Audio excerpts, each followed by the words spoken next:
Welcome everyone. Today we have another new episodes and we have our famous speakers, Professor Edward, Professor Adrians, and I want to say Professor Rob, because with his all of his initiative with technology and tech analyst, hope soon we will find all of you in our university projects.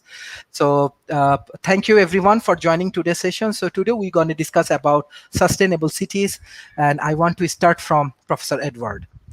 Oh, well, thank you very much. I can only stay on for a few minutes, so I'm going to give a couple of, actually 4 points that maybe will help frame the discussion.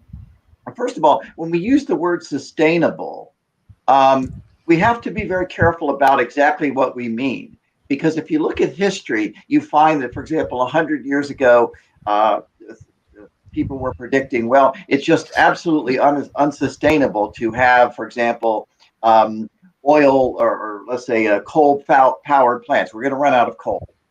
Or, for example, in 1968, 69, early 70s, a guy named Paul Ehrlich, who was kind of a famous thinker, I think he's overrated, frankly, was saying there's no way we can sustain a population more than what we have now. Back at the time, it was about 3 or 3.5 billion. Said there's no way we're going to sustain a population that big. In the 1970s, we're going to have literally hundreds of thousands or millions of dead bodies in the streets because there's just no way we can sustain the world as it is today and feed so many people. We have 7.5 or 8 billion people today. Crop output has always been making records every single year. So those predictions were incorrect. So the first thing is to be careful of how you define sustainable and always assume that you're going to have technology coming along that's going to make the impossible today the possible of tomorrow. So don't ignore technology. The second point I'll make is a very specific point about especially creating sustainable cities, and I would say even bigger sustainable countries. I believe we should have smooth market-based transitions. And here's the reason why. In this country, in the United States, for example, about 1.5% of our electricity is generated by solar. And about 7 or 7.5% of our electricity is generated by wind turbines. There's been a move in the United States, it's called the Green New Deal, to replace all nuclear energy and fossil fuels, natural gas, coal, petroleum for cars, etc., with essentially solar and wind. Well, I did some calculations of how much you would need to do that. And what I came up with is you'd literally have to have solar panels covering an area of New York State and Vermont. Somebody in Asia can look at a map and see how big New York State is, literally covering that entire area. I was using a very efficient facility in Nevada, solar facility as kind of the model. How many of those would you need? I did the calculations for wind farms. And I looked at a wind farm in Indiana, one of our states, and I calculated that to replace all the nuclear and natural gas, coal, petroleum using those wind turbines would cover an area of Nevada, Arizona, California, Oregon, and part of Washington State. Again, take a look at the map. In other words, that is unsustainable. So my second point is when you're looking at energy, be very careful and take a look at what the situation is, what the efficiencies are. It's much more efficient, for example, to put huge wind turbines offshore because the wind is always blowing offshore, and whereas if in the interior it's often not blowing. Problem is you have ecological damage associated with it. That's my third point, is to be very careful about some of the byproducts. Sustainable is often not sustainable. For example, there are serious problems in the world already with disposing of used batteries, of used wind turbine blades, because you can't recycle them like you can recycle other products. So be very careful about that, about what are the downside effects. And also, by the way, just producing them is a problem, because, for example, there's serious environmental problems in parts of China because of the mining of rare earth elements, as well as in Africa because of the mining of cobalt and lithium in South America. So when you talk about sustainable, be very careful about those things. The final point I will make is, to the extent that you're trying to plan a city or maybe a county or even a region to make it sustainable, try to let it grow organically to the greatest extent possible. Meaning, rather than to have a central government say, we're going to do it this way, and this way, allow flexibility. Because again, it's often that central planners will plan something and they'll stay with the plan because there are interest groups that have contracts in that plan. Whereas there's innovators doing things that might be much more efficient and might really help with a sustainable city, keeping prices down and so forth. But because it's cemented in with government interests, well, you don't get the innovation. So keep the process as open as possible, as local as possible, so that innovators can come in and do these really cool things that will, in fact, keep the environment cleaner, keep our energy costs lower, support businesses, allow people to have electricity in their houses and in their buildings and so forth. So keep it as open and as possible for innovation. So those are my major points for this discussion, and I hope this will help frame the discussion for my fellow panelists. Thank you, thank you, thank you. We have our famous scholar, Mr. Wolfgang, also joining these sessions. Hopefully our audience will learn many things from him. And our climate activist, Mr. Alex, also joins for today's discussion. I directly want to go to Professor Adrian. How do you want to analyze today's point about sustainable cities? Unmute, please. Sorry about that. I think actually all cities will become sustainable, because what we're really seeing is the end of the gas and oil age, and the start of the electric age. And you see this in the the stock market is always a very good predictor of what's going to happen next. So last couple of years, Tesla has gone up, probably 10 times in value, the Tesla, the motor company. But there's also a lot of other electric motor companies which have electric vehicles that are doing very, very well. Many of them from China, actually. And people used to complain about China, saying, China is burning so much coal and oil, which they do, actually. But actually, China is leading with the effort for electric vehicles and batteries. So I think that this discussion about sustainable cities has been going on for many years, 20, maybe 40 years, but I think it's just going to naturally happen, because we're reaching the end of the oil age, the gas age, and the electric age is coming next. And I think there was actually nothing wrong with the oil age, because we were gifted on this planet with a lot of oil, and if we just let it sit in the ground for the last 100 years, that would have been a big waste. So I don't think there's anything bad about that. We made use of whoever put the oil in the ground, whether it was nature or God or whoever, and we used it. But now we're going to be in the next stage of the electric age, and I think all cities actually will become sustainable, because we're all naturally heading to the electric age. Mm-hmm. Thank you, Professor. Professor Rob, how do you want to analyze to this point sustainability cities and communities? Well, there's actually a sustainable city index out there. It measures on 3 vectors. Profit. The profit factor measures the value of real estate and the ease of starting and running a business. People. The people index focuses on living standard of the people, literacy, education, and health. And planet. The planet factor focuses on transportation, water, sanitation, air pollution, and carbon emission, among other factors. For sustainable cities, the top ranking of 10th is Frankfurt, 9th is Hong Kong, 8th is Oslo, Norway, 7th is Munich, Germany, 6th is Zurich, Switzerland, 5th is Vienna, Austria, 4th is Singapore, 5th is Edinburgh, United Kingdom, 2nd is Stockholm, Sweden, and 1st is London, England, which kind of surprised me. I didn't realize London was doing as well. Looking at London,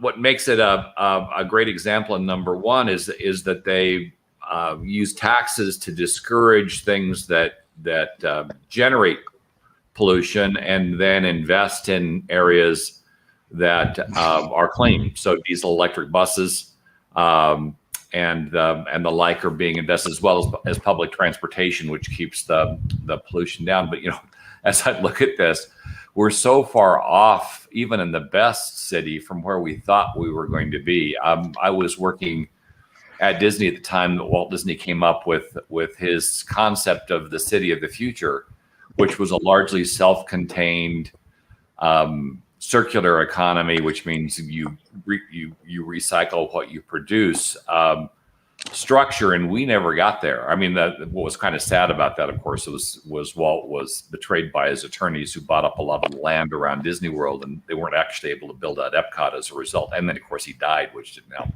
But the fact is really the only way you can truly build a sustainable city is like right now is probably starting from scratch. Now, Bill Gates has been talking about building his sustainable city for a while, and his goal is to, in fact, use it as a showcase of sustainability. But the reality is, it's very likely that if we really truly want to have a showcase sustainable city, we're going to have to design and build it from scratch, and probably a lot closer to the concept of arcology, something that's been pushed for decades. An arcology is a city structure where business, living, and everything is contained within the structure. It's in many ways it's kind of like some of the old feudal cities we had before the Industrial Revolution, in terms of being and having to be self-contained. But if you want to build a truly sustainable city, you really have to think about designing it around a circular economy. What you produce, you consume. What you dispose of, you consume. We've got huge problems with regards to even getting there. For instance, even a massive push on recycling plastics, for instance, which is a petrochemical byproduct.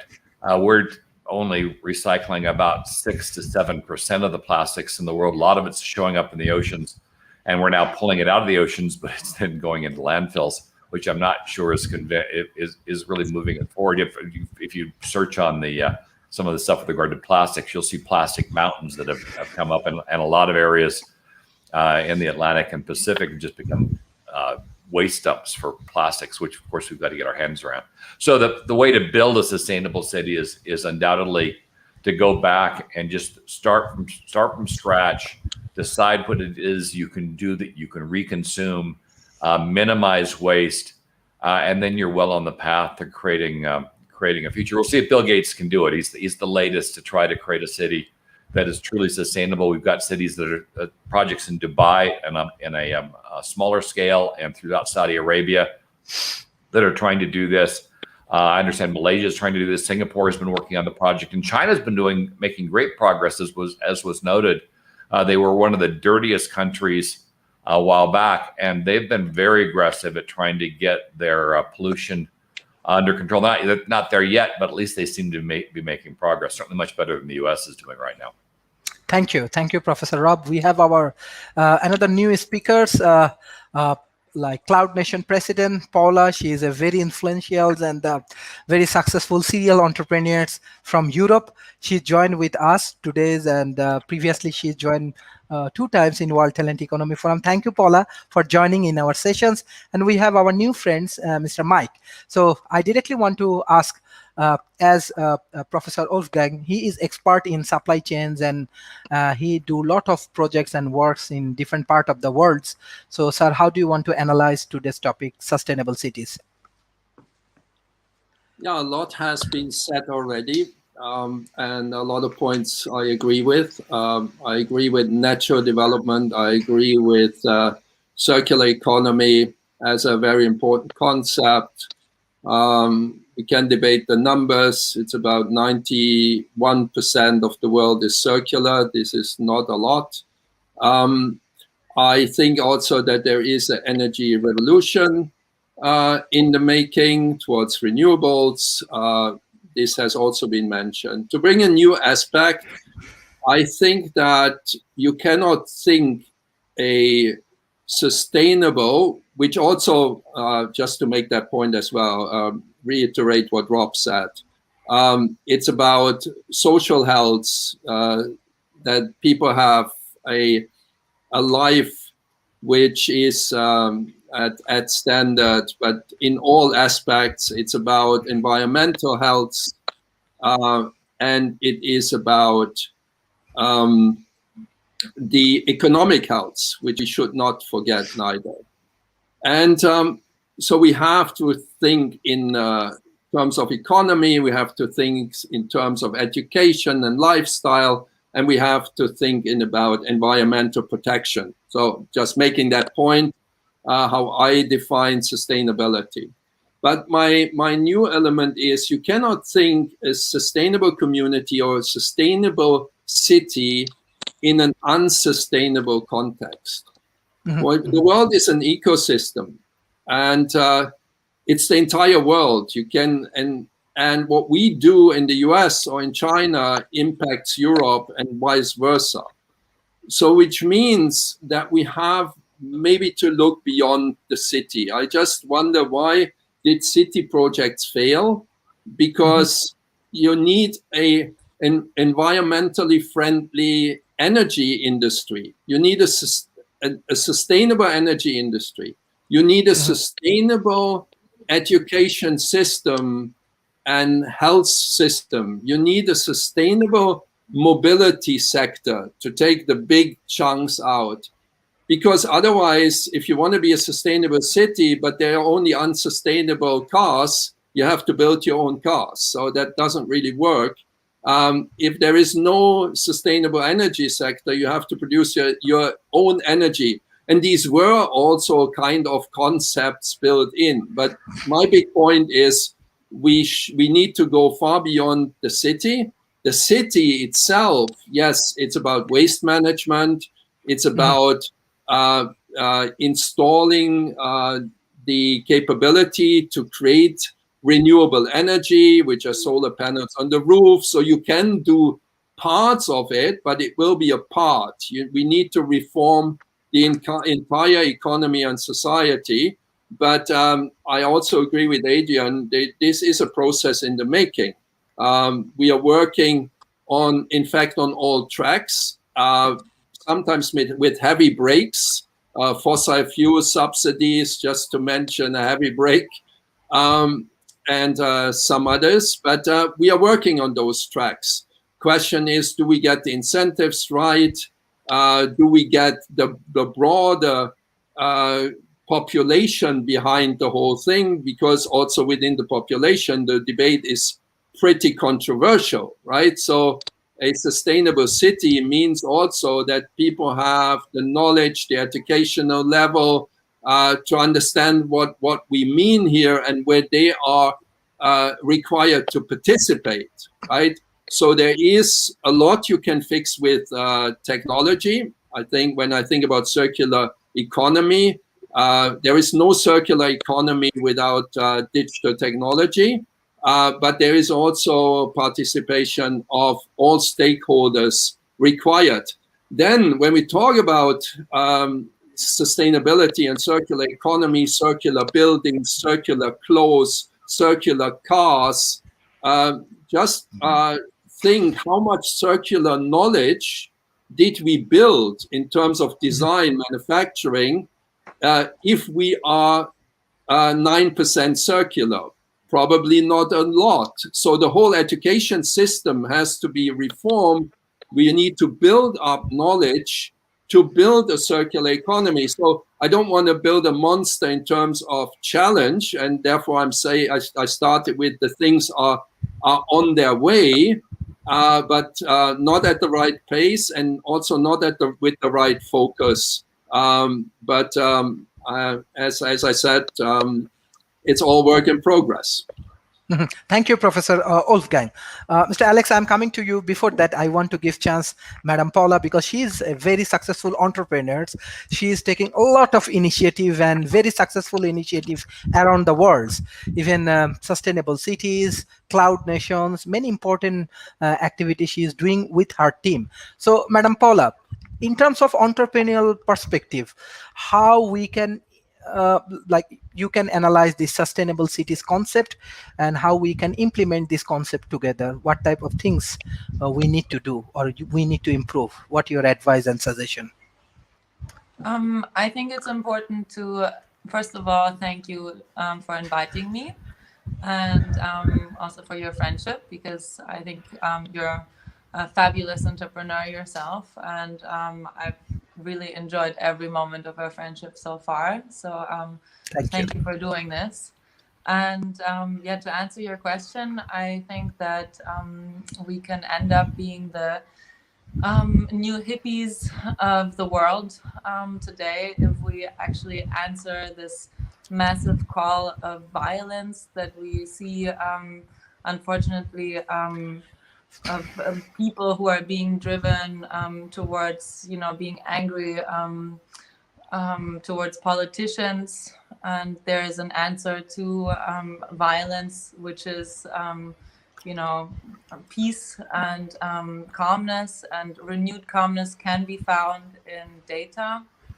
So as to organize abilities in a better way. I believe that we are all very capable, and I believe that there is so much potential around the world that also due to racism and discrimination of women or of the elderly or also of children and wealth gaps is not being accessed. And so if we would use awareness of the people to ask, what can you do and how would you like to provide that to your community, then we can actually make things like basic income work. And if we would agree that sustainable materials are, materials that we can actually reproduce and that we should use, and if we would educate our children to become more cautious so as to not want to use plastic, for example, then we could have a philosophical shift, and we can really also matchmake abilities in a new economy, which I would call a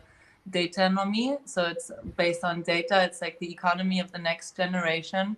And if we would imagine these different abilities being intertwined between people who are living on a land together, then the probability is very high that the value of this land would go up in some period of time. And so thereby, if you would create something like a fund structure around this usage of abilities on a certain piece of land, you could also show that economically it makes sense to try this out. And if you would imagine something like a nation, which is why what I'm trying to build is called the Cloud Nation. We are literally people who are trying to reimagine a state based from scratch. And we're trying to do exactly what Mr. Bill Gates is trying to do, namely to build opportunities from scratch with the power of the community. And so if you think that then you would have outside relationships with other countries and other people, then you could even offer services to countries that would not operate in such a dataeconomy, and they would not operate in a way that seems fair. So this is my vision for the future, to actually export this intelligence to countries that are not as fair, and thereby to create something like a fountain of hope that would economically also help grow the Cloud Nation into something that's bigger. And I'm glad to be working with people like Mike on this, who I've known for a while. And so I'm excited to continue this journey. And I hope it made sense what I just explained. Thank you, Mr. Mike, joining today's. I just want to give chance my friend Mr. Alex. Then I will come to Mr. Mike. Mr. Alex, you are a climate activist, and you are also taking a lot of initiatives. So how do you want to define and what type of initiative we can take also for making sustainable cities? Okay, thank you. So another great discussion. Thanks for having me on the show. So I love what I'm hearing so far, a lot of wonderful information. So yes, we are going through a massive climate emergency right now. We're starting to see climate-related disasters and superstorms around the world. So we have to continue to have conversations like this, but also start our global transition towards sustainability, and continue to implement new sustainable projects, of course, renewable energy, and lower our individual carbon footprint. So sustainable communities, that is one thing they do. It lowers the individual carbon footprint of the people living in that community. So as Paula just mentioned, like the hippies of the future, that's kind of what sustainable cities are. You know, in the past, I guess smaller versions or smaller scale sustainable cities would have been called communes or intentional communities. And now we're starting to see those on a larger scale. So I liked how Rob mentioned the common goals, and he brought up that information on that website. You know, the 3 pillars that they look at when they're basing, you know, sustainable city. Some of the that criteria and the information provided, that was looking at old cities or cities that are already established, and some of those are actually quite large. I'm fortunate that I have had a chance. A few years ago, I traveled through Europe for I think it was 6 months. I went through 11 European countries, and I was in Oslo, Norway for a month. It was an incredible place. I wish I lived there. Norway's one of my favorite countries. And I also was in Vienna, Austria for quite a while. Now, that's very complex when you look at all of the sustainable aspects of cities that large, but I definitely like what they're doing. As it was mentioned, in different places around Malaysia, Singapore, and Dubai. They're working on some really cool sustainable projects. I mean, there's just some YouTube videos that are so informing when they discuss everything that they're doing with some of these sustainable cities. So when we're talking about sustainable cities, I guess you know, they're trying to lower the overall environmental impact of the project, especially new projects. And I just wrote down some quick notes. So they may be trying to build these sustainable cities with used materials. They are trying to incorporate, you know, solar, wind energy, or some sort of renewable energy. They usually have reclaimed water systems in these sustainable cities.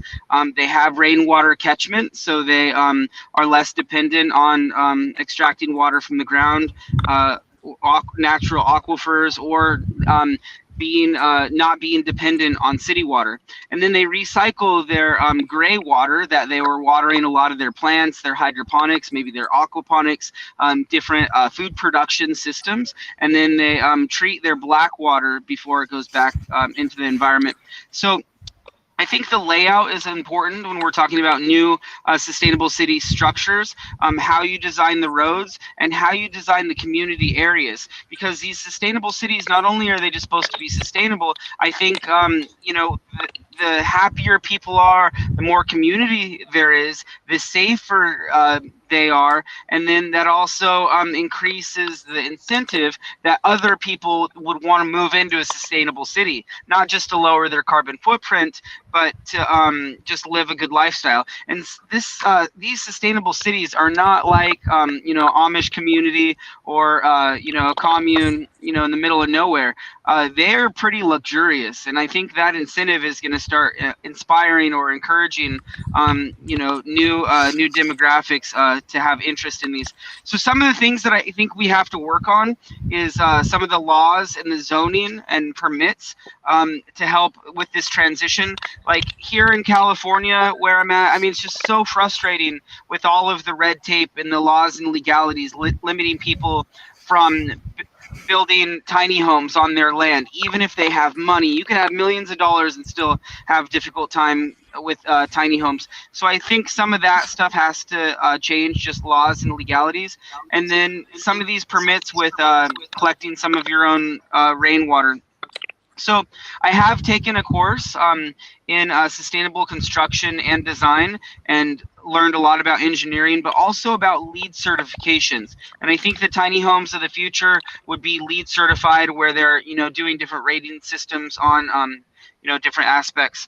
So a few things that I want to conclude with is I think that this is based off supply and demand. The more demand there is for sustainable cities, the more that we'll start creating them, and then people will come together with the common goals of creating more sustainable cities. So that would be engineers, investors, general contractors, and just people interested in moving into them.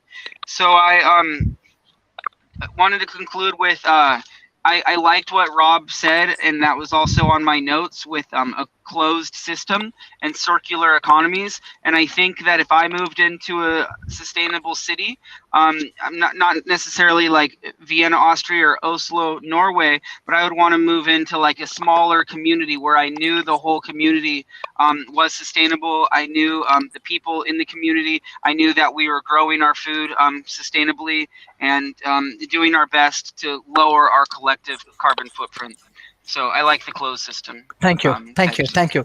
We have our new friend, Mr. Mike, and he's also entrepreneurs and working with Madam Paula. So how do you want to analyze today's topics, the sustainable cities, and what we can do and how we can work together? Sure. Yeah, thank you for the chance to join this group. Thank you, Paula. Paula and I met back in Greece in 2016 during the European refugee crisis.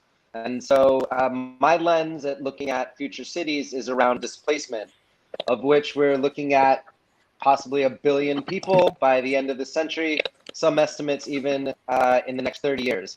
So there's certainly a demand for how people will be housed.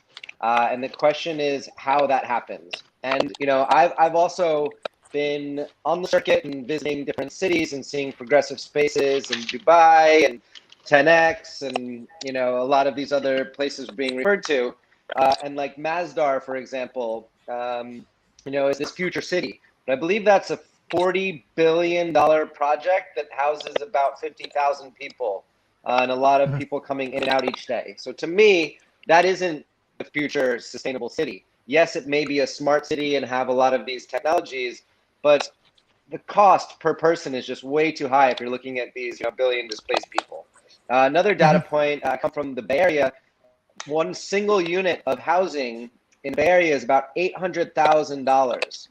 Again, this is not a sustainable future city, in my opinion. We're looking at, most of my work has been taking place in Uganda over the last 4 or 5 years because they have the most progressive policy towards welcoming new arrivals. And again, the cost per resettlement is, not in the $800,000 range per person or per family unit. It's more in the range of like $150. So yeah, I guess that's just the lens by which I'm looking at this. And as we're mentioning from the other speakers, you have to look at all aspects. It's mobility. It's well, first is safety, as Alex just mentioned here. That's the first obligation. But then you have to provide the Maslow's things, the food, shelter, water, all those things. But then once you get past that, it's education, it's livelihood, sense of purpose, and all these things are really interesting to determine. How do we provide that? How does a society provide that for each other? And that's why a lot of these terms of universal basic income, or another term I like is universal basic assets, and instilling agency amongst the citizenry. So I don't know, that's just some of the lenses by which I look at what sustainability is towards this century that we're in. And I really think that we're going to need to do this fast. Like there's only a handful of these eco cities or new type of things, and really, if you look at the numbers, we're going to need tens of thousands of them. So I'm really committed to trying to do 5-10 prototypes this decade. Find out what works. Is it just starting with a circle and a fire pit and letting people talk to each other and go from there, or do you put a maker space in the middle of it and support people with materials? Do you build it for them? And just to conclude, the Nobel Prize winner who from the last Mike, 2 years can you ago. brush over your microphone? Your microphone is having problems a little bit. Can you try and brush over? Oh, yeah, I've been hearing a choppy connection. Well, I'll just say Paul Barron, Nobel Prize economist, and he has this theory of incremental design and how you can lay out a grid and then let people, so these informal settlements of slums where you're having people move to cities never progress. So anyway, I just think that that's what I feel, this urgency to make more and more, to try it out, see what works, and not stay in the design phase for the next 20 years. We have to be implementing and prototyping now. Thanks. Thank you, thank you, Professor Adrian. Many important points actually coming today, especially when we're discussing about sustainable cities, like green energy, waste management, better education systems. Even we are discussing about how we can reduce the cost of the sustainable cities. Many interesting points also come, especially how we can generate more data and other things. So you are expert from education industry. So what type of policy we can develop and how we can create awareness to the local communities, especially about these sustainable cities and how it works. Professor Adrian. Well, I think, yes. Thank you. Good question. Yeah. Well, I think in terms of education, we we need to adjust a lot of the courses, for example, engineering courses, and I think it's already happening where engineering courses now have a lot more content about renewable energy and sustainable energy. So I think it's already happening, and then the next generation of graduates will be much more versed on sustainable energy. And if you just look at even the big motor companies, and I think Ford has said, I think saying like by 2035 they only want to sell electric vehicles. So I think it's happening naturally, and I think we really reached a tipping point, because we were talking about electric cars, since the 1980s, and of course, nothing much happened at that time because the technology was not there, and I think we have reached a tipping point now where the technology is readily available, and in some cases. I think there was an amazing statistic right here in Adelaide, Australia. Nothing much happens here, but last month we were the first state in the world that 100% of the energy was produced by solar, only for a few hours. But it was, I think it was the first time in human history that a state had 100% energy from solar power. So although it was only for a few hours that it happened, but it did happen. This was the first time in history, and I think we've reached a tipping point of technology, of business, of people willing to buy stocks, which are going up and up and up in this area. So honestly speaking, I think the hard work has really been in the past, and it's going to get easier from now on, because you have that really good combination of business, and business willing to invest in these technologies, and they can be made at a reasonable price and even cheaper than the old gas technologies. So I think we've already reached that tipping point, and it's just going to exponentially increase from now. Thank you. Thank you. Madam Paula, I have a specific question, because you work with even many underprivileged people, even previously refugee and other people. You give them a lot of support. Still you are supporting with your initiative. My questions to you, like, when we developing sustainable cities and other things, do you think it's a high ambitious projects, and it takes a lot of cost, and we are actually avoiding the underprivileged people? Or you have better strategy with the sustainable cities and the underprivileged people? Even developing nations has many underprivileged people as well. So how we can create better life for these peoples? I want to know from your experience.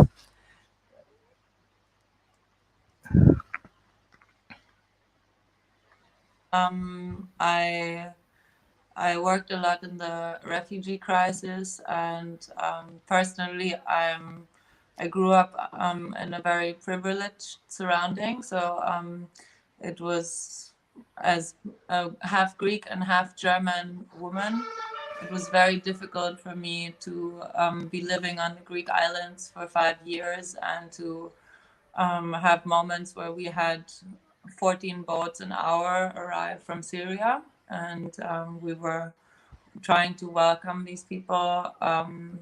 We had to wrap a lot of people in paper or in foil to heat them up again. And I will never forget the images of the broken boats that we were staring at that were dragged out of the water. And I have to say, I still have very good friends from that period of time. And from my experience, we all stuck together. So sometimes I had to lend laptops to friends of mine who were trying to coordinate the borders together with me. And even though then sometimes they had to sell their laptops to have money in order to actually get to safety or to pay the next human trafficker in order to get to somewhere where they feel like they're not being treated like an animal.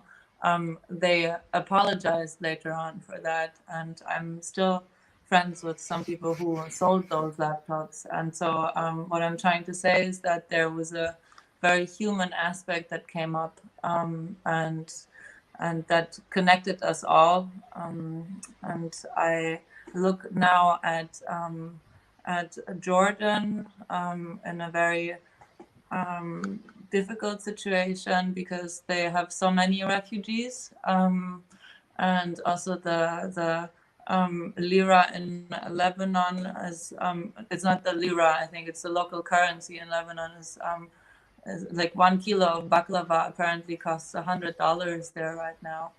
And so what I'm trying to get to is that we have massive instability that is being caused also because of things like currencies. And at the same time, you look at Bitcoin and Ethereum going through the roof. And then we have states going crazy at the moment, and we have wealth gaps that are insane.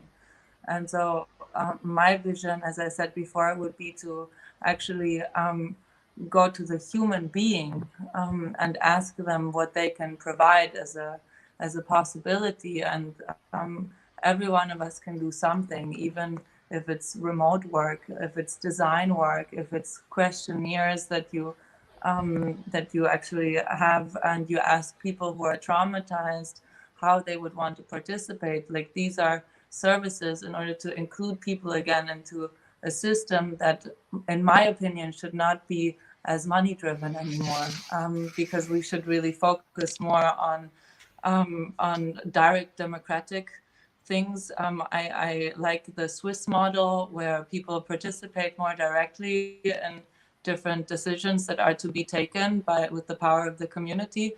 And so I think internationally speaking, we do have very interesting approaches like the direct democratic system in Switzerland.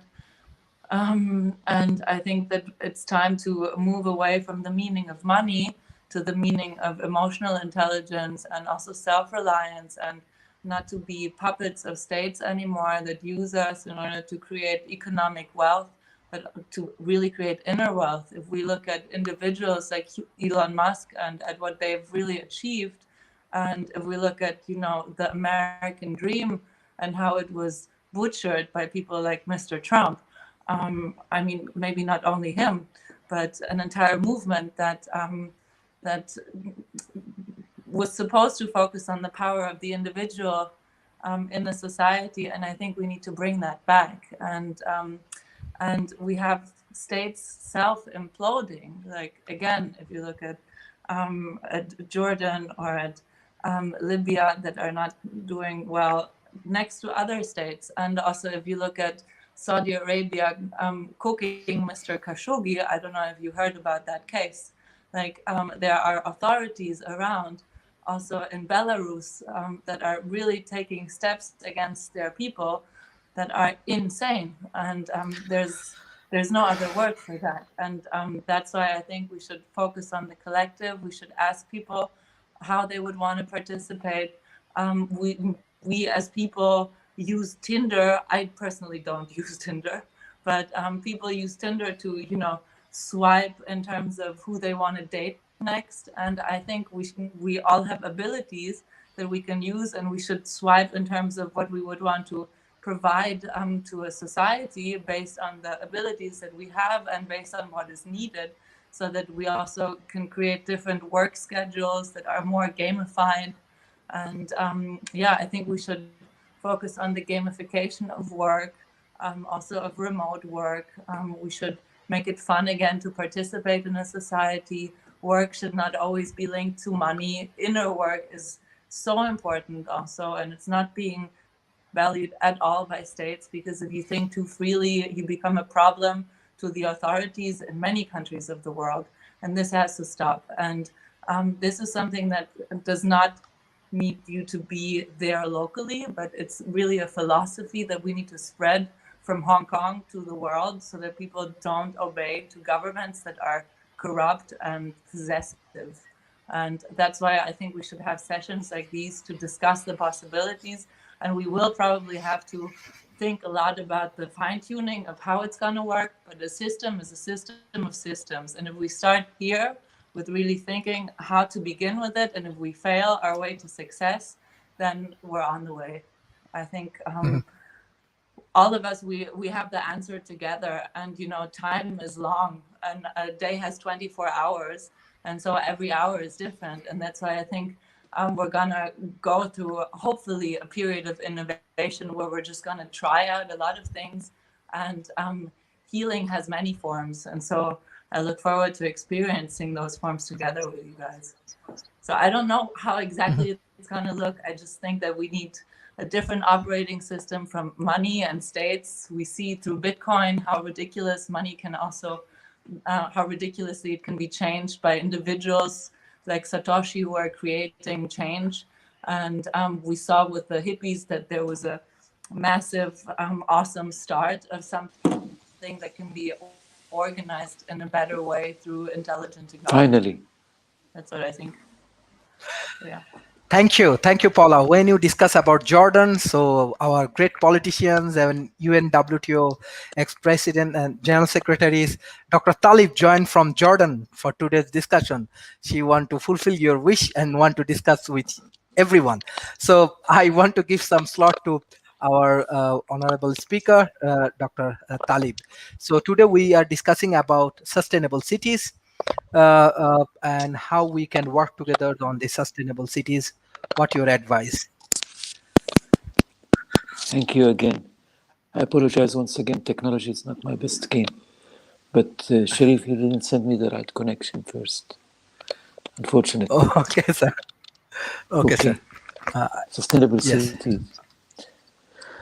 More than 50% of the people of the world are going to be living in cities now, within the coming 5 years to 6 years, between now and 2030. Therefore, cities are a must. They're not something we can avoid. How to make cities sustainable is another story. I always believed that Manhattan as an island was never more beautiful than after New York was built in. Therefore, it's not how you build it. It's not what you do. It's how you do it. Sustainability is not about not touching anything or keeping things as they are. Sustainability is not conservation. Sustainability and conservation are two different items. Sustainability is about sustaining life on Earth. It's not anti-progress, not anti-development. Therefore, I do agree. I do encourage people to keep building cities, but build them in a much more sensitive way. It's not how to build a skyscraper or to not build a skyscraper. It's how you build it, where you build it, and what does it do to the surrounding. That's what I wanted to say. At this point, I didn't have the opportunity to hear everyone speaking before. Thank you. Thank you. Thank you. We have our technology expert, Professor Wolfgang and Professor Rob. So we want to know something about technological advancement happening around the world from Professor Wolfgang, then Professor Rob. Yes. Yeah, if we take the technology angle, and I have mentioned that there is no circular economy without technology. I'm totally convinced about that. For example, if you want to decompose and reuse all parts of a ship, you need to have a repository of all parts of the ship and a description how these parts can be used in whatever new product, just to give one example. So you need to have, and I'm working with a group of people on the Internet of the Circular Economy, which is a digital infrastructure, a global digital infrastructure to help realizing circular economy. So that's maybe because we are short in time, an idea to throw out what technology can do. And that also means that we need global systems. We need to be open to embrace technology and use technology in the interest of sustainability, all the areas I've mentioned before. Thank you, Professor Rob. Previously, you do discuss about 3D printed house and many things. I get many questions from even especially Asia Pacific, many think tank, even policymakers and organizations. They want to know more about this 3D printed house and other things. Even they are even adding 3D printed house in their policy. Is it possible that we can implement this 3D printed technology in sustainable cities, or what will happen? Well, it's not only possible, but it's happening right now. Even in the United States, we're now using 3D printed houses to house homeless people. I think the first 3D printed house here now has a homeless person, an ex-homeless person in it. As I mentioned before, 3D printed houses cost a fraction of what a regular house costs to build. They can be built with materials that can be recycled. They not always are, but they can be. And in China, as I mentioned, they're being built to withstand a Category 8 earthquake. So certainly it's a lot stronger than the building requirements in California, where they're pretty stiff with regard to earthquakes. So that they do represent one of the futures, and you can, as you replace a home, for instance, here we had all across Atlanta, we had a lot of homes that were just suddenly lost due to tornadoes. You could rebuild them for a fraction of what it cost to build them initially with 3D printed homes, which would withstand future tornadoes. I've got to tell you, it still boggles my mind how often we see disasters and the houses are destroyed and then they're just rebuilt using the same materials that they were initially built. And then another disaster comes in and they're leveled again. And I have no idea why people even think about using mobile homes in areas where there are high wind events, because those mobile homes do very poorly. Yet we do have companies that have built portable homes using aircraft technology that will hold up to hurricanes, but we don't do it. So we have a lot of promise with technology. One thing I wanted to add before we went on, though, is whenever you're implementing a new system, you need to think through the consequential damages of the system. So, for instance, I was in a discussion a couple of days ago with somebody about electric cars and whether they're green or not. And it really kind of depends on where the electric cars are being used. If they're being used in an area where the power is being generated through hydroelectric, they're really clean. If they're being used in an area where peak loads are being generated by oil-fired power plants, and the electric cars are forcing the grid to go into an overdrive kind of situation where they have to use those peak power plants, then they're not really green at all. And we've already talked about the lithium that's used in the batteries as being a very nasty substance, both to mine and to get rid of. Now, we're making improvements, but for instance, right now, if we were to replace in the US all the gas-powered cars with electric cars, we'd probably be living off candles because the grid won't take the load right now. So it means before we move to electric vehicles, we have to increase the capacity of the grid and do so with sustainable power plants. Otherwise, we're just moving from one problem to another. We're not really solving anything. Another interesting thing with regard to electric cars, which I find fascinating, is we just had the introduction of clean fuel. Nissan just showcased that you can make fuel that is relatively clean. It's not based on chemicals, and then you don't have to replace your cars. You just replace the fuel in the system with clean burning fuel, and you're 95% of the way there without having to increase the generating capacity of your power plants. There's no doubt in my mind that clean fuel showed up a little bit too late, but it just goes back to the fact that every time we start on a program like this, technology advances. You need to stop, take a look at the technology, make sure that what you're going to do results in a net positive change. It's not just shifting the load from one part of the ecosystem to another. You can do more damage with a clean system because you're not looking at the dirty parts than you do with a dirty system where you are. And so you really have to do this analytically. You have to plan it out, make sure that the changes you're making are going to result in a net positive and sustainably and continuously positive result. Otherwise, you're just creating another problem for yet another group of politicians to solve in the future. And that's kind of the final problem we need to address. Is right now the political and business systems are based around tactical decisions, not strategic decisions. So folks are far more interested in doing things that look like they're good as opposed to being good. And that's problematic, and that's why things often don't seem to change over long periods of time, is because we just keep shifting. Either we make promises of things we don't ever plan to deploy, or we deploy things where we haven't thought it through and we've made some other problem worse that now needs to be addressed.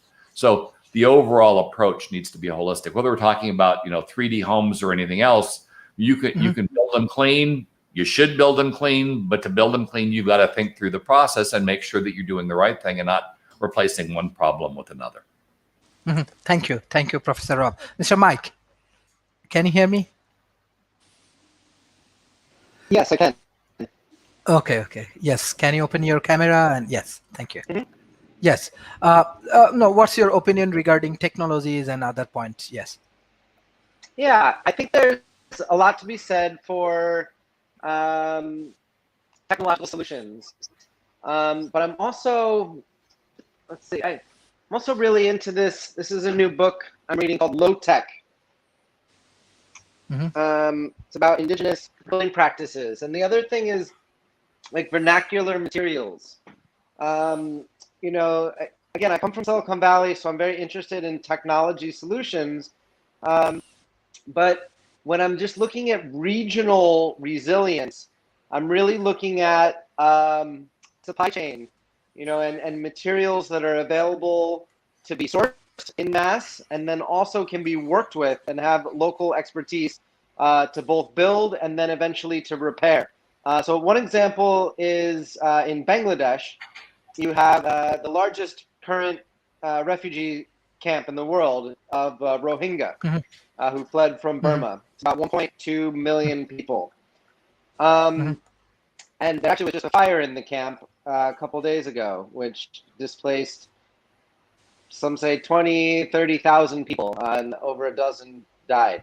So people shouldn't be living there. But I guess the point of the story is that what they did is their housing is built with bamboo. That's a material that's readily available in Bangladesh. And so there was an effort by IOM and other actors where they actually worked with the forestry department to produce bamboo, and then they would float it down the rivers and treat it, and that became the structural element. So I don't know, I guess I'm a reform techno-utopian, because I'm really, again, just thinking on regional resilience. And I think there is a great way to combine things. It's like, I think almost half of the world, or maybe it's a third, lives in mud, mud, sticks, and stones. And if we're able to use those same materials, but add some technology, like, for example, the interlocking stabilized bricks, like that's a way that you're still using the same materials, but you can add, the interlocking component, that's adding a layer of technology. It's not satellite technology, but it's just kind of some simple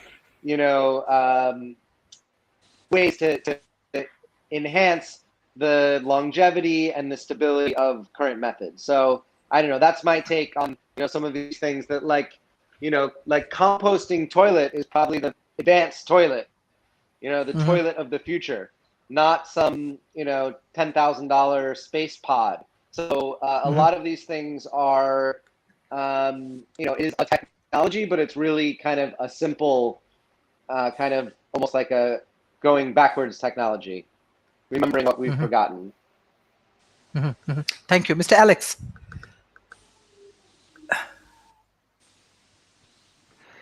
Yes, I like what was just mentioned, and it would be cool if somehow they were incorporating 3D printed houses with some of that mud. And I know there was all this controversy with, those thousands of large wind turbine blades that were just getting buried in landfills.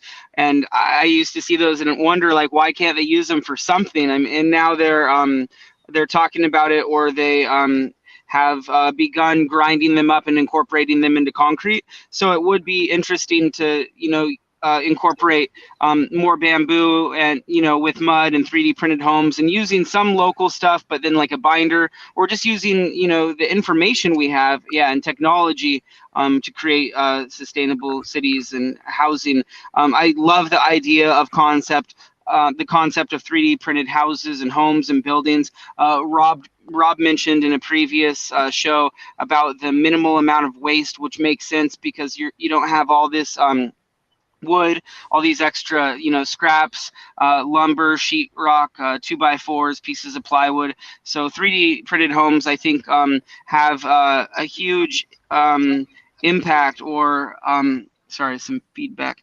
I think that 3D printed homes would be really cool, incorporating those with sustainable cities.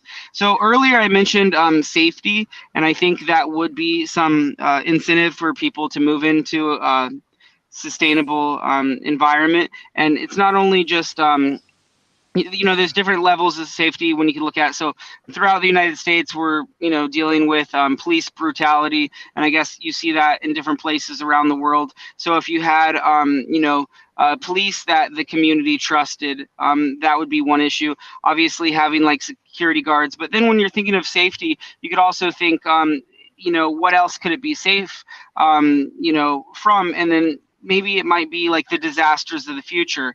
And as Rob mentioned, having certain 3D printed homes that can withstand, a 8.0 earthquake. So stuff like that, or superstorms. And I have done international disaster relief work. I've covered a lot of major disasters. I've now been through 7 hurricanes. I've covered the aftermath of 5, and I've seen what was just mentioned. I mean, homes just get destroyed, and then they rebuild them from insurance claims, and then they get destroyed again. I go to the same regions, and I see the same areas destroyed. It's just horrible, and it's not sustainable. So I do hope that we start building homes more resilient. We're not doing things right. I mean, here in California, we're still building wood houses in the forest, and people are surprised when whole regions or neighborhoods are leveled. And it's just so I hope that we continue to work towards solutions regarding that, so it just doesn't all just get destroyed all the time. So food security is another form of securities when we're talking about sustainable cities. We will continue to see more food insecurities and water shortages in the future. So if they had some sort of closed system that would provide additional security for the people and inhabitants of that area. So, and we can also incorporate technology with food production, such as hydroponics, aquaponics, and incorporating some of these new technologies that we have, LED lights, and we could use very low levels of electricity to grow food. So one of the issues that I see with starting new construction projects is just land. Land is really expensive, and I think that's why Dubai and some of these areas that have a lot of extra land can be working on some of these new projects. So Oh, and then the last thing, just how cities are more efficient. So sustainable cities also have the option to be more efficient, and that has to do with how mail is, transported, trash, how people pick up supplies from stores, public transportation, even the heating and buildings and apartment complexes where it's more efficient because they're all next to one another. So cities are much more efficient, and I think populations are going to continue to relocate. And we're going to see more climate refugees and more people displaced because of climate-related superstorms. And of course, war-torn areas and everything. But one of the major things I think we're going to see people displaced by is the rise in ocean sea level, because we have unfortunately built so many major cities in different coastal areas and low elevation coastal areas around the world. So I think that's going to give us, a lot of incentive to think quick and start building these new city projects relatively quickly. That's all. Thank you. Mhm. Thank you, Mr. Alex. Professor Talib, I have a specific question because you are from political background and run different big organizations around the world. So specifically, role of like how we can develop better policy even in the COVID-19 situations. And when we think about sustainable cities as well as smart city, country like India, country like Bangladesh, they are also developing a concept on smart village, and they are moving. Even in the COVID-19 situation, many people actually from the city, they move to the village. And politicians, even today actually, Honorable Prime Minister from India, he visited Bangladesh, and they are trying to negotiate on that point, sustainable cities or smart village. Maybe smart village is more accurate for the developing nations. But what is the better policy? How the politician can play a role to solve these issues? Yes, we have many challenges. Alex said, Mr. Mike said, and our other speaker said we have many challenges. So, yes. Yes, we do have many challenges. These are all technological challenges, but I believe that cities are the destiny of mankind. Whether we like it or not, people are going to continue to live in cities, COVID or not. Cities are going to attract people because cities are the outcome of the last 3-4 centuries, decades, millenniums actually. And they are the crystallization of people coming together and doing something different. So people are not going to continue to live in villages, unfortunately. But then, how do we make these cities livable? Sustainability is not just about the environment. That's what I was trying to say. Sustainability is about livelihood, sustaining life on Earth. And cities must become sustainable in that sense. Now, politicians, I will speak as an architect now also. I'm an architect in my other life. I taught architecture in Jordan and in the United States. So, as an architect, I don't see any city as ugly. Just that you need to make sure that when you build something, you build it consistent with what's around it. You build it right. You build it from material that's available. You build it that it can withstand all the disasters that Alex has talked about, and Rob has talked about, and Wolfgang has talked about. That's important. But not to tie ourselves to not build cities. I always say about Manhattan. I can also say something about Venice, for example. Venice was not more beautiful before it was built. Somebody took a decision to build Venice and that acropolis on these islands. Now, of course, the rising water levels are endangering Venice, for sure. It's a bigger problem than cities. It's a problem for humanity altogether. So I believe smart cities are a must. But it doesn't mean we don't build cities and we stop people from coming to cities by encouraging them to stay in villages. People are not going to stay in villages. Jobs are in cities. Interaction is in cities. Culture is in cities. Our history is dictated by the history takes place in cities. So cities are a must. We have to learn how to live with them and make them look much smarter, much more sustainable. That's my point. Thank you.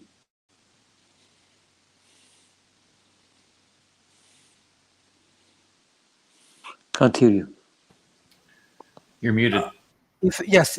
Professor Wolfgang, if you analyze some point specifically public-private partnership for developing the sustainable cities, and if you how we can work together in these public-private partnerships, yes. Well, the nature of or the reason for public-private partnerships is that certain projects are not attractive for the private sector. That's why you bring in the public sector to give, in fact, guarantees of return on investment. And then we talk about heavy infrastructure projects, which are difficult to finance. Everything which needs a lot of money and has a long payback period and uncertain returns, let's say. There is where you see the public-private partnerships, energy, infrastructure, trains. Even a good train, high-speed train connection has a payback period of 100 years. So no private business can put that in front of their owners. That's where the need comes from. And this is if you need infrastructure, if you need energy for sustainable cities, renewable energy projects, a lot was public-private partnerships with guaranteed returns. That's how they come in, but it's not directly linked to sustainability. You can build very unsustainable things with public-private partnerships. So I would disconnect this. This is a financing mechanism for the projects I described. I agree. Yes, thank you. Professor Rob. So as you are technology expert, but I just want to share my personal experience. Even I am from developing nations and I have grassroots level relationships. So even though you are expert and you have engagement with many big corporations, especially technology area, you have big contributions, but still it's my personal experience. Even I think our audience, especially they are from Asia Pacific and developing nations, and many grassroots level audience also observing our sessions, like still like big corporations, like where you are advising or strategic advisor for them, still they cannot touch the grassroots level. Still internet problems, still many big talks and big corporation taking big initiative, but still they cannot. There are more opportunity they can contribute for many peoples, millions and people. I think still they are untouched. What's the problem? What is the issues? Like Well, how the tech company can reach the yes. So companies, whether they're in technology or in any other segment, are for-profit entities. They're not nonprofits. And so the end result is they tend to put their resources in areas that will provide a return. As I mentioned earlier, one of the problems we have both in government and business is tactical thinking. Executives are increasingly measured on quarterly results, and so they have a tendency to optimize those quarterly results, sacrificing more strategic, long-term, and sustainable gains as a result. Now, there are exceptions. IBM, Cisco have both been aggressively focused much more strategically. Cisco in particular, pretty much every place they have a plant, they're making huge investments in getting homeless people off the street and trying to get homeless people back to work. Their Network Academy is probably one of the market-leading efforts to take people that are socioeconomically disadvantaged, retrain them, get them back in the workforce. I think the last time I looked, they had something like 2.4 million students across the world, mostly coming in with inadequate education and then coming out with a relatively well-paying technology career. And as we talk about sustainable cities, at the heart of the problem is often the disparity in income and wealth that occurs across a city-sized ecosystem. And if you can bring up the poor people, the people that lack the resources to really contribute economically to the city, you can improve the economics of the city, and the city can do more things. Also, you were able to address things like worker shortages, which are plaguing my industry rather dramatically at the moment, by going through and investing in training and getting people to a position that they can productively produce, solving not only solving their economic problem, but solving the technical shortfall of not having the enough properly trained people to get the job done. So it does require a holistic focus. It does require, I think, we look at how companies are funded and maybe revisit the use of hedge funds as major investors in large companies, and maybe force models, much like some of China's doing, where the employees end up owning the company. I think Huawei, 98% of the company is owned by the employee labor union. So those kinds of things tend to focus companies more strategically because it's in the workers' best interest to do so. Hedge funds want fast turnarounds. They would be perfectly happy if you were to sell most of the company's assets, spike the stock, and then as long as they're out before it happens, or they were able to sell short before it happens, fail the company, which is not a sustainable approach to business or to maintaining cities. We have, large areas in the United States. The Rust Belt, for instance, kind of showcases what can happen if the balance between employees and management get out of whack. Looks like Wolfgang had a question or comment. Yeah, Thank you. I always make a comment when this comes up, because yes, it's true. I'm not saying that this is not true, but 95% of all enterprises in the world are small and mid-sized enterprises, and they work according to a very different clock. Yes, that's right.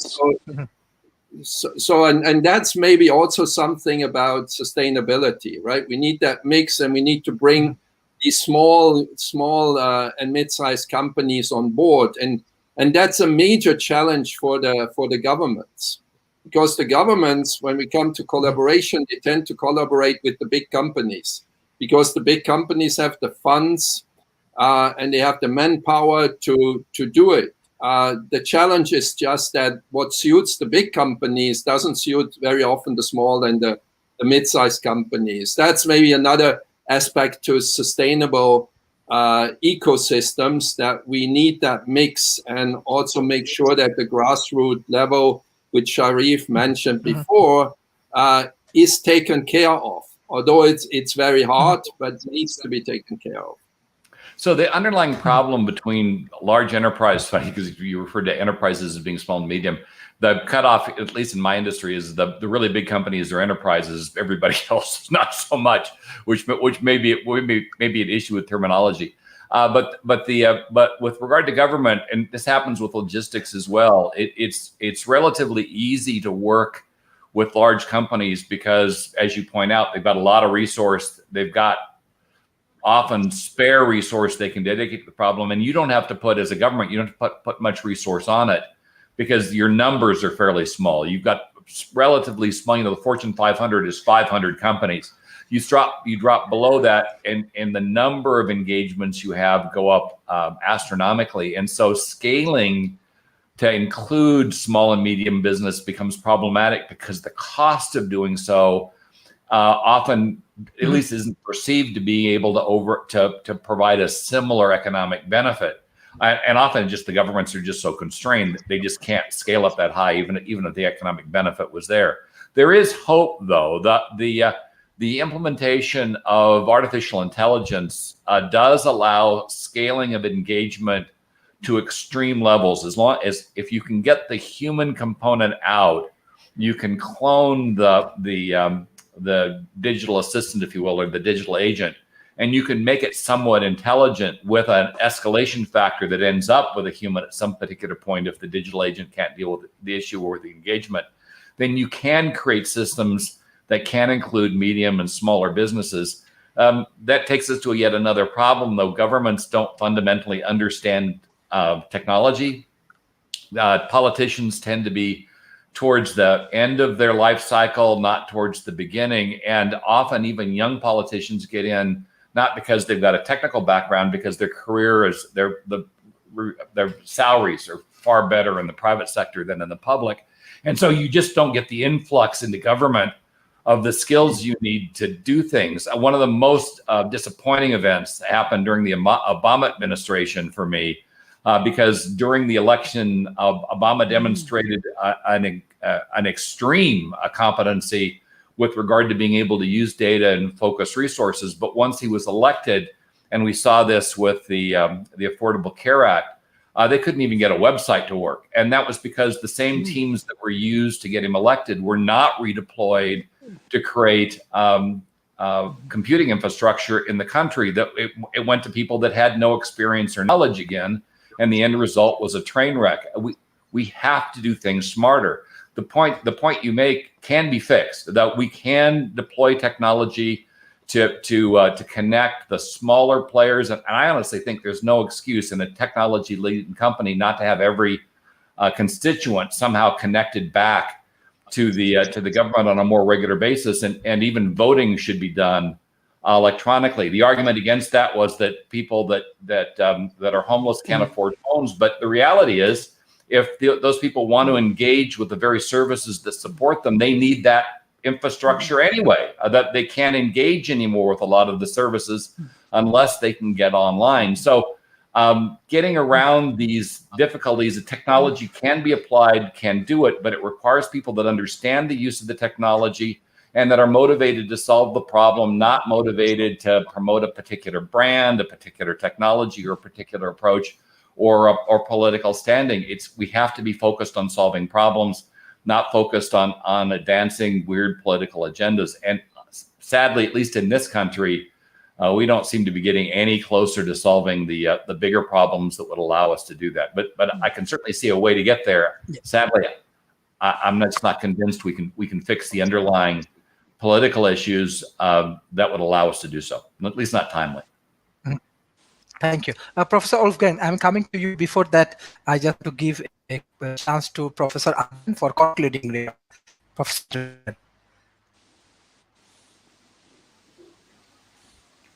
You broke up pretty bad. I'm not sure anybody understood what you said. I think he wants. Okay, Professor Adrian. Adrian. Yes. Oh, thank you. Yes, I'll conclude now because it's 2 a.m. here. My brain's starting to shut down. I think that as far as the sustainable cities go, that as I mentioned at the start, we've already, I think, the end of the oil era, the gas era, and we're entering the electric age. So naturally, I think every city will become a sustainable city. So then the question, I think, really is what happens next after that? Because if we assume that cities do become sustainable, then what's the next step? So I think ultimately that it's all about the how enjoyable or how beneficial in terms of work or play cities are. So I think we can assume cities will. We've reached a tipping point already. Cities are going to become sustainable. We've reached the electric age. So what's the next step? We should think about that as well. Also, one thing we didn't really address at all, but I think it is the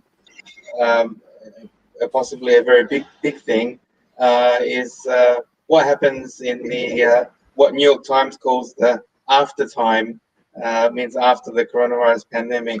I read a very interesting article that even though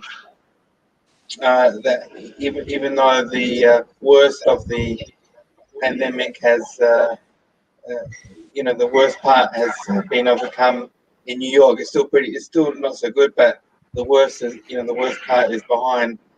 Still, ridership of the New York public transport is very low. I think they said I think it's now only at 40% of the 2019 levels, and some cities have had incredibly huge drop in public transport.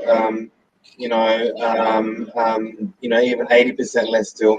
And this New York Times article was saying we may never reach pre-pandemic levels.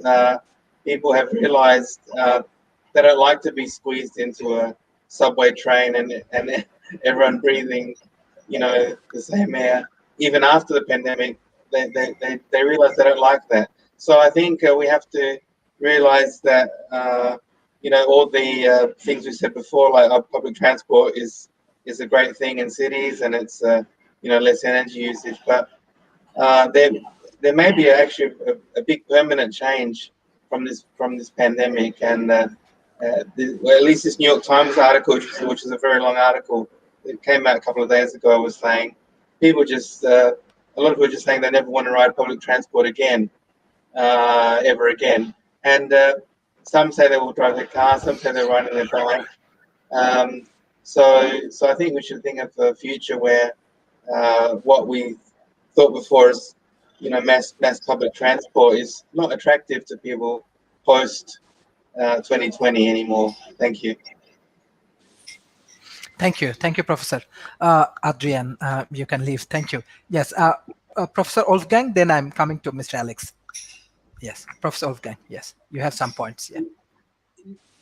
I want to just build on what Rob said.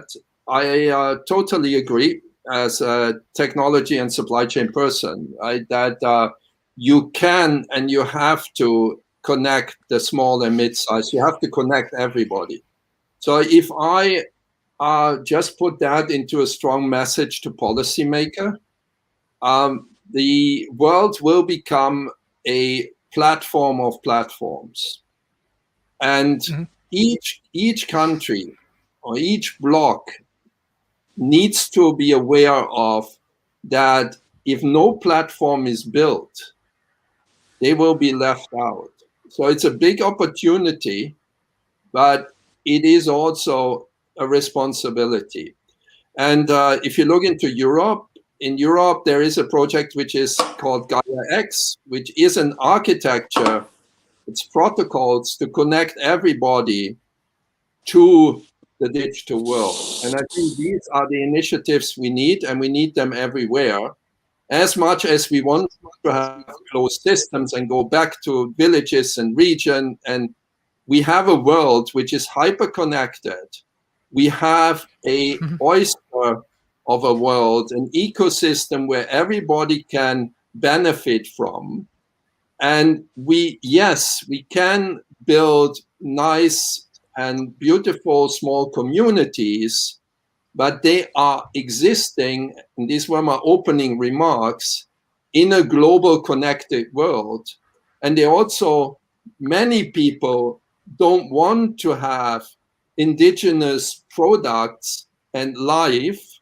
They want to have a smartphone. And the moment if you want to have a smartphone or a car or an electric cooker, or then you need an economy and you need to produce. You need to ship big ships through the Suez Canal. And then you have the events which we see now, which is also not a big catastrophe. It's a wonderful, let's say, spectacle, a wonderful event where the world can debate and look at. It's, of course, very sad for the ship owner, and will cost quite a bit of money and also create a lot of carbon emission, but it's also not the end of the world. It's what we have built in as a risk factor in our global supply chains. But what my main point is, progress. The world will progress, as Adrian said. The world will progress technologically, hopefully also from an education and knowledge, etc. perspective. And we have to constantly see how can we keep everybody connected to the knowledge, connected to the products they need, connected to other people to understand them, so that we don't go to war again with each other. That's a bit my maybe closing remarks, because it's also 11:30 at night here. But that's a bit my point, that connectivity is destiny, That's was the city is destiny, but collectivity is also destiny. We organized ourselves in cities, but they were connected cities. The world is, in fact, if you see where the wealth generation is, it is in a network of connected cities. San Francisco, LA, Boston, New York, etc. And the smaller the city gets, the smaller the community gets, the less the community benefits. That's maybe another way of looking at it. But of course, we have to organize it in a sustainable way. Mhm. Thank you, Professor. Thank you, Professor Wolfgang. Mr. Alex, what do you want to add and what the concluding remarks for today? Mr. Alex. Alex, you're muted. Thank you. As the other gentleman was mentioning, public transportation and how we're seeing changes and a possible shift because of the pandemic. I was also, a promoter of public transportation, from an environmental standpoint, and also used to promote carpooling, anything to lower our carbon footprint when we're trying to get from point A to point B. And I loved the transportation system and the public transportation system in Europe and other countries that were working on, different types of light rail system and high speed and hyperloop. But because of the pandemic, that shift might have taken away from that. But I wanted to say that electric cars and the sorry, I'm super sleepy too. Automated, autonomously driven vehicles and those incorporated into the system as far as like becoming taxis like Kurt's mentioned in previous shows, I think that might help with our transition towards global sustainability, but at the same time not be dependent on public transportation. So that's one thing that I wanted to mention. So I haven't really discussed, or I haven't heard talk about location. So whenever there's going to be a new project, I would think that location's important, and hopefully that location would have a water source, or it would be, of course there's borders and, we're limited to how far we can go in certain states and countries. But before you're starting a new sustainable project, to see what resources are in the area. And I like what Dubai is doing. I think it's Dubai, where there's just like a lot of open space and a lot of land. And hopefully we have more sustainable construction projects and sustainable cities built in areas where there's minimal environmental impact on the local, wildlife in the area. So when we're not talking about building new sustainable city projects, what we have to do and what we are doing is retrofitting old cities or existing cities. And then that was incorporated in Bernie Sanders or the Green New Deal that they were working on, and that would have involved, but not limited to, insulating buildings so everything's more energy efficient, so it retains the heat, or when they use air conditioning, switching out light bulbs from the older incandescent type light bulbs, or switching things out to maybe LED lights. Anytime you're changing out an appliance, switching it out to Energy Star, and then of course installing solar on the roofs and generating electricity in that aspect. So there's different ways that we can make our cities more efficient without having to build new sustainable cities. One thing that comes up and is really frustrating for environmentalists and activists is homeowners associations, how they're just constantly limiting people from growing their own food, and everything has to be perfect with the lawn. And of course, sustainable cities don't have to look like, shanty towns, but I think some of the sustainable cities of the future would have homeowner associations where they ban certain toxic chemicals from being used on the plants, such as Roundup, or, you have a common area where there's lawns and there's not lawns in every individual house and area, and you're able to grow, your own food in certain regions. So I hope the structure changes so we're more sustainable. And I wanted to say that unfortunately we will continue to see more disasters in the future from, all the damage we've caused the climate. We will continue to see more climate-related superstorms.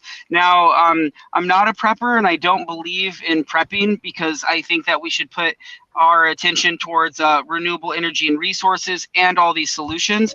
But at the same time, in hurricane-prone regions and with more tornadoes or potential for war, I think there's the possibility of building certain types of safe areas, safe rooms, or underground bunker type things under the sustainable city projects. And regardless of if everybody agrees on that, I think that would give a lot more incentive for people to move into these areas. I mean, a lot of people just died in that recent dust storm. Did you see that, where the dust storm just wiped across that whole area? And I think that we're going to continue to see more disasters, and we got to be prepared for those. So I was just thinking some sort of like underground, areas where people could at least be safe until the danger has passed. And so I've had conversations with people working on sustainable city projects, and I know the structure is important, how you do the structure. And, of course, there's I heard some mention of some types of structures. I didn't hear mention of LLC, and I think this person that I was speaking with was talking about LLC, or there's also, creating a corporation. Just different layouts. And maybe a nonprofit, but how do you want to structure these sustainable projects that's going to be sustainable through different generations, not to where the main person dies at the commune and then no one knows what's going on. So I'm wondering how you can build a different sustainable city where people can vote, but then there's also ways to protect it from corruption, because we do see a lot of corruption around the world. Now, that's not my area of expertise, but again, I think the structure of how you're creating it in the beginning will help assure that it will be sustainable in the future, and it'll be able to maintain its, calmness and peace, in the community. So thanks again for having me on the show, Sharif, and I learned a lot from everyone in this discussion forum. Thank you. Yeah, thank you, Mr. Alex. Professor Dr. Talib, what are the concluding remarks for today, and how you want to give advice, especially the youth community and policymakers? I want to pick up where Professor Wolfgang had just finished. Yes. That the death load is not just in cities, it's also in connectivity. But connectivity, Professor, is not just about technology. Technology is one part of connectivity. People come to cities because they want to connect with each other. It's human connectivity that matters. People are going to continue to be wanting to be together, COVID or not. People are going to be together. They may observe certain new norms. For example, in China, people who wear masks, whether there was COVID or not, they wore masks before COVID, because the environment wasn't very healthy. In Korea, you have to take off your shoes before you enter any house. It's a norm. It doesn't mean that cities have to disappear at all. But connectivity is more than just technology. I agree, technology is a very important tool to be used. But human beings want to come together. And cities are going to become the backbone of mankind in the future, for sure. Thank you. That's what I want to say. Thank you, Professor. Professor Rob, what are the concluding remarks for today? Well, three things. First, we can build sustainable cities. That we've got the capability. We've had concepts going back decades that would allow us to do this. It's kind of sad to note that the first sustainable city to be built will probably be the one that's built on Mars, assuming we get there. And the reason why it will be sustainable is because they don't have closed choice. system. They can't bring. It's so expensive to bring raw materials in. They're going to have to reuse everything that they're using. It's going to have to be repairable. They're going to have to recycle heavily. And as you know, in the International Space Station, they pretty much recycle as much as they possibly can. And so, but we could do that here. It just requires the will. Number two, it also requires focus. Often with governments, they might have a lot of money and then they try to spread it very thinly around a number of projects that all become underfunded. We should have a list, a hierarchical list of things we want to solve. The things at the top of the list are fully funded until that problem is solved, and then we move to the next thing on the list. And that's how you make progress. Finally, we need to focus on thinking strategically, not tactically. This personality-driven, status-driven environment that we're in is not conducive to sustainability or even the survival of the race. We need to step back and focus on our survival, or we may have to move to Mars because we're making a mess of this planet. So in the end, it does require us to take a methodology. Hell, what's the word? A focused approach on solving it. I'm just still waking up, and then we can make a big difference. Thank you everyone for joining today's sessions. World Talent Economy Forums fully focus on developing the talent-based economy, and definitely with the grassroots level talents as well as the technological advancement. If we can bring together in one table, I'm sure we can solve many problems. And trust me, talent is everywhere. From my personal experience in the remote area, even in the village area, there are many talented. We need to bring all of the talented together, and we need to work together. And most important thing is that World Talent Economy Forum, from the day one, we ensure that all of the famous scholar like Professor Rob, Professor Wolfgang, even activists like Alex, even most of the famous scholars and politicians, Dr. Talib Rafaels, many people from around the world, they're sharing their experience in World Talent Economy Forums. They're sharing their views, sharing their strategy. So I request the policymaker, government, corporations, university, those who continuously support World Talent Economy Forums, they are communicate with us, share our content, share as much as possible, and please take care of your community. Especially I love this concept, the grassroots level. And developing nations has many beautiful things. If the developed nations share their views, share their knowledge, share their experience, share their technology, I'm sure many things will be solved. Many people are working together. Hopefully our initiative can solve many human lives problems. Thank you everyone for joining today's sessions. I'm really grateful to all of our scholars, how you support World Talent Economy Forums. Hopefully soon we will develop our academy, as well as we are working on our university projects. Soon we will develop some important university and department. By this way, we can train our youth community, and your knowledge is very valuable. You are the mentor for our youth communities. Thank you everyone for joining today's sessions. Thank you. Thank you, Sharif. Thank you for being with us. Thank you, sir. Bye-bye. Thank you. Bye. Thank you, everyone. Thank you, sir. Thanks. Bye-bye. Bye. Thank you. Bye-bye.